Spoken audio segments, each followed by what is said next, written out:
Congrats,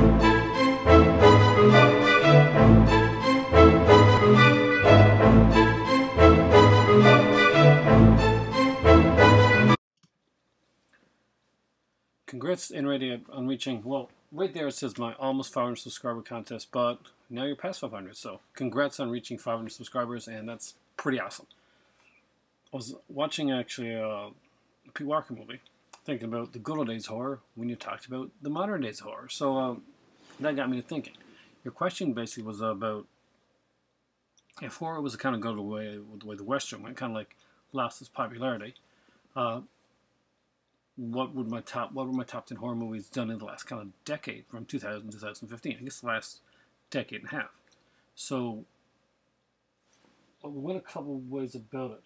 I was gonna like start googling and like doing like research and a bunch of stuff like that. And then I decided that's not how I do my videos. You know that. So I tried to think of as many of the movies that came to my head from that decade, as possible. Came up with 17. So out of that, I'm gonna give you my top 10, and then my other 7, I guess, runners up, because those are the movies that came in my head that I actually liked in the last 15 years. I'm sure there's a ton that I forgot, and there's a bunch that I didn't think of, but you know what? These are the 17 that I thought of. So obviously these were good enough to stick in my memory and for me to have there. So first off is the ones that see, let's count them now. 4, 5, 6, 7, 8, 9, 10, 11, 12, 13, 14, 15, 16, 17, 18. Okay, well, let's start off with the 8 that I love that didn't make my top 10. We'll go it that way. And first off would be, well,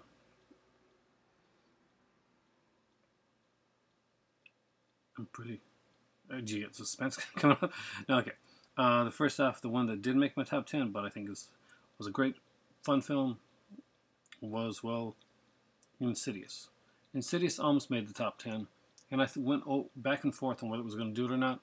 I think it's a great little film, but it didn't quite make the top 10. Still, it's in the top 80 of movies that I remember liking. The next one that didn't make the top 10 was a little movie called Triangle. Stars Melissa George, and it is one of my personal favorite horror films in the last 15 years. Not sure why it didn't make the top 10, but just didn't make it this time around. But it is one, just like Insidious, that deserves a very honorable mention. If you haven't seen the film, I suggest searching it out. I just found it a really cool, trippy little film. Next one that did not make it, but almost made my top 10, was, well, Paranormal Activity 2. Out of all the Paranormal Activity movies that are out there, and there's a few of them, and they get crap a lot, and some of them do deserve the crap they get, but not all of them. And Paranormal Activity 2 especially didn't. It was a really good little film, and I think it was 2. That I really like. 2 or 3. I like both. Well, I like both of them, but I think 2 is the one that stuck in my mind most. So, Paranormal Activity 2 gets a nod as honorable mention. Now, number 4, the ones that didn't quite make it, but almost did, is The Mist. Frank Darabont's movie The Mist was a fantastic little film. It worked even better when you got to see it in black and white. I unfortunately don't own that version or any version of The Mist, because basically when I own it, I want to get the black and white edition. So Frank Darabont's The Mist, it makes number 5 on my list of honorable mentions. 3 more, then we get to the good stuff. Next up is Funny Games. Funny Games, and it was a film that I really, really enjoyed. This is the remake, of course. And I love the original as well. But I wasn't quite sure if the original was made in the 1990s or in the 2000s. So I'm going to go with the remake, because I do remember that one. I did have a lot of fun with that, and there's a scene that infuriates everybody and made me smile, actually. Infuriated me, but made me smile, and I thought, that is bloody genius. So I think it's number 6, right? So number 7, the ones that didn't make it but almost made it, is The Loved Ones. The Loved Ones was a fantastic little film, Australian film, that I absolutely adore and watched over and over again. So why didn't it make the top list? Well, I actually don't know, but I'm just trying to get a top 10 here, and these are honorable mentions. So Loved Ones is definitely a very big honorable mention. So this could have been a list of 18 here, but so that was number 7. So number 8 would be one that I really enjoyed that not very many people did, Texas Chainsaw. Me and my son went and saw this in theater in 3D. We had a blast watching the movie, and that all that being said, that was we just had a bunch of fun with it. So what I'm doing right now, so I don't go over things twice, is I'm removing the ones that did make it to make sure that I've gotten the top 10 list.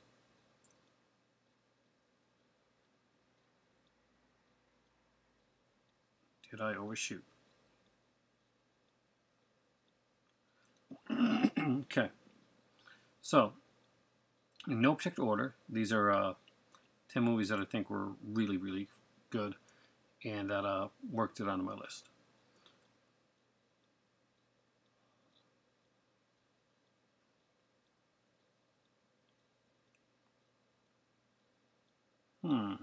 Let me just check here.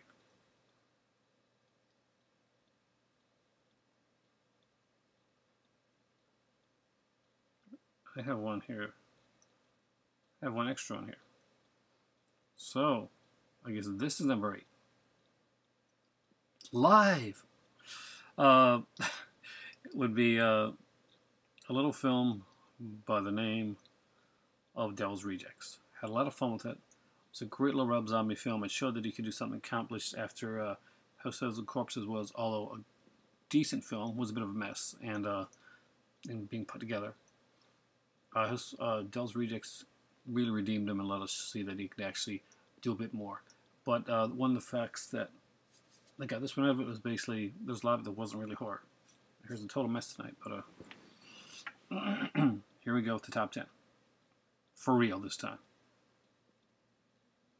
So, in no particular order, one that did make the list from Rob Zombie is Lords of Salem. I think it's a very highly underrated film. It's very trippy, very kind of all the stuff that Rob Zombie had talked about wanting to do with the horror genre, about his like harking back to the 70s era of film and that style, that kind of like really cool, trippy, almost esoteric thing. All the stuff that he tried and like kind of like did a bit of in his other films, or that he failed miserably in trying to do when he made one that definitely didn't make the list, Halloween 2. He got it extremely right here, and Lords of Salem is just extremely well done, trippy little film, and I think it's his most accomplished work to date, and I think it gets crapped on a lot, and it really should. Next up is Evil Dead, the remake. I was one of the people crying for blood when I heard that this remake was going to be made, especially with no Ash, and then I thought, how can you really replace Ash? And now it's all coming together. It's actually not a remake at all. Yeah, but it was a brilliant little film. Lots of great practical effects that were done in it. I really enjoyed Evil Dead. Next up is The Conjuring. I went back and forth between which one I was going to put on the list from the James Wan. Was it going to be The Insidious or The Conjuring? Both of them actually scared me. But The Conjuring scared me just a little bit more, even though I think that Insidious was more tightly paced to the end.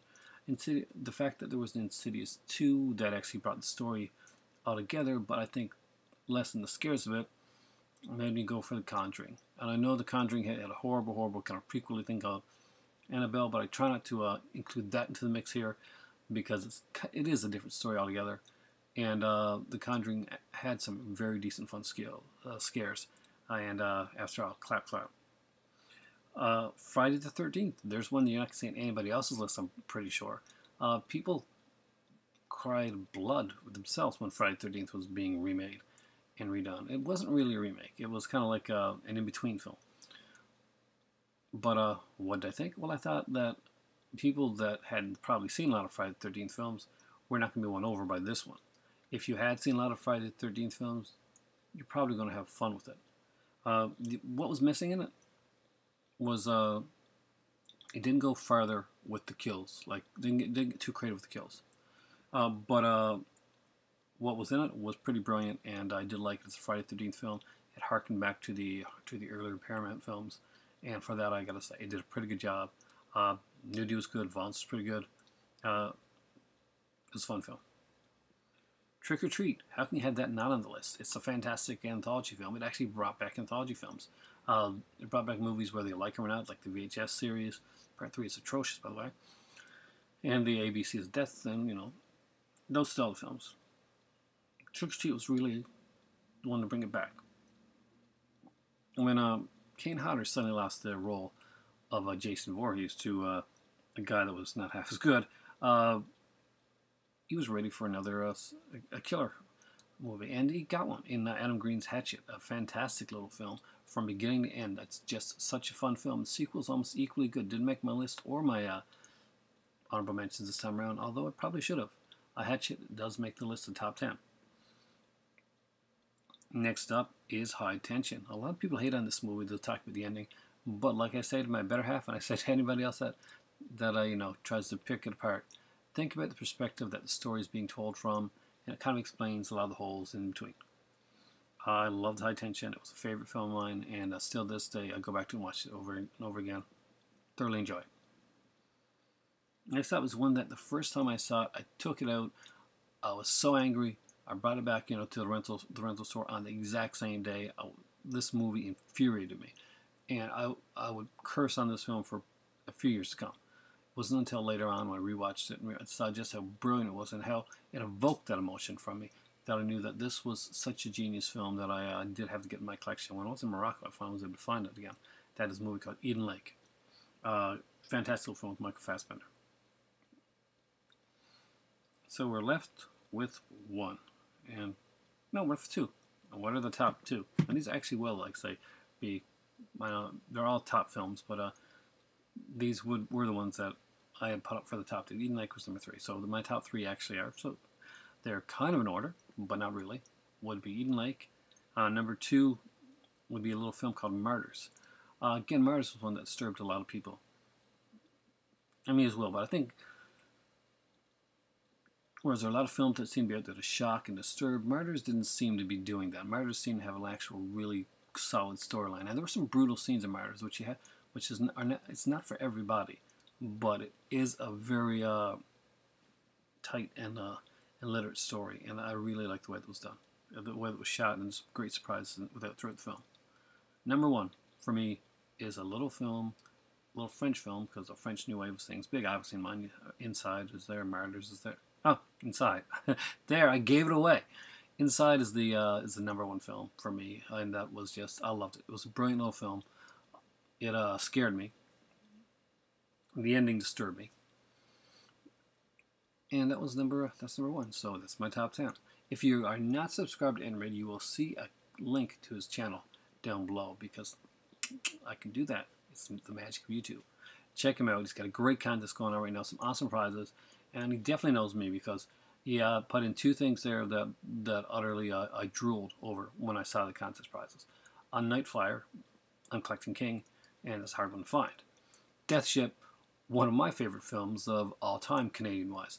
I just really dug that film. It's one that me and my better half saw early on when we were just like basically hanging out and just watching movies together. And it was one that I just love that movie. So there you go. Again, Nready, thank you for this amazing contest. 500 subscribers. That is incredible. You're going to be at 1,000, and etc., etc. It steamrolls from here. You'll be like 500, and like, oh, I'm not going to get to 700, then you get 750, and then you get 1,000. That's the kind of the way it goes. You put off some awesome content, and as you know, I always look towards your, especially out and abouts, because that always makes me go out and buy stuff. And then you see me come on here and do a video about what I bought, and then you'll see something, and then you go back and you buy the editor, stuff like that. See, so this is a community that feeds itself, and we're like addicts with this type of stuff. Thank you for watching. It's late at night. I'm got to make another review afterwards on Frightmare, which I just watched. So if you haven't checked out Nready's channel, if you haven't checked out Nready's contest, do so. He's an amazing, amazing YouTuber. His out and abouts are incredible, and it gets me to actually it finds me a lot of stuff. It really does. It's one of those go-to things where I just look at what he's doing and I go to it and I'm like, okay, this is it there. I got a bunch of things from Dollarama this year, like cool horror stuff, specifically because of Nready. There we go, guys. Check it out. Check it out. Subscribe. Uh, thank you so much, and I am out of here. Normally I say say hi to my better half, but she's out of town right now. My cat sleeping around here somewhere. Have a good one. And yes, it is time for tea.